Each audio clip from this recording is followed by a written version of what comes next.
Là, c'est Papa Wemba, mon vieux. Pas ton âme. Un sapeur, c'est quelqu'un qui sort, qui aime vivre d'une manière ostentatoire. Donc, lui, il a pris la sape, il a ramené dans la musique. Wesson, Kenzo, Yoji, pour ne citer que celle-là. Beaucoup de ces sapeurs, surtout de la RDC, ont découvert toutes ces marques-là grâce à ce grand monsieur, Papa Wemba, qui était le gérant de ma marque. Ce bachelor, je suis un fervent défenseur du mouvement de la sape qui aujourd'hui a ses de noblesse. On voit que les gens qui sont ici, qui viennent ici, ils sont habillés des gens comme Alain Mabankou. Je l'ai habillé, il est allé au Collège de France.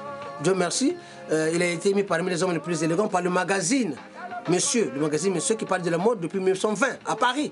Excusez le peu. Hein? Ça mange pas du pain, ça mange du caviar, ça. Dixit Bachelor. Alors, vous dites quoi? Hein? Ici, je reçois les Antoine Decaune ici. Je reçois les Vincent Perez. Je reçois les Ariel Wiesman. Les émissions de télé sont passées par là. La SAP a bien vécu comme ça son code. Selon moi. Chacun faisant ce qui lui passait par la tête. Bon, maintenant, il y a quand même ce qu'on appelle les éléments fondateurs du mouvement. La non-violence, par exemple. La non-violence, c'est un mouvement qui n'est pas raciste, qui n'est pas... vraiment, c'est important. Et surtout l'amour de soi. C'est un mouvement qui aujourd'hui a plusieurs décennies derrière elle. Les sapeurs ont déjà fait des petits, mais des petits-enfants. Il y a les sapeurs, il y a les Zamunda qui se disent des dondis. Et moi, pourquoi pas, ce sont des dondis. Mais je dirais que c'est un dondisme revisité.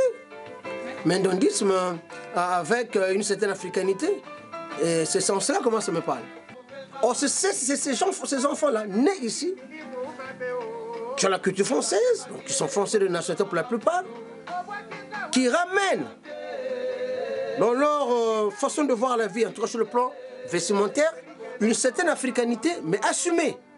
Chose que nous, sapeurs, nous leurs parents à l'époque, il était hors de question de porter une cravate en wax. Le dondisme, nous qu'on a revendiqué ici, il y a même une collection qui s'appelle la collection Dondi chez Connivence ici. Mais c'est un dondisme plutôt occidental. Vous comprenez? Et donc, cette démarche-là est plus responsable et plus noble selon moi. C'est pourquoi je suis fier d'être le parrain des Zamunda.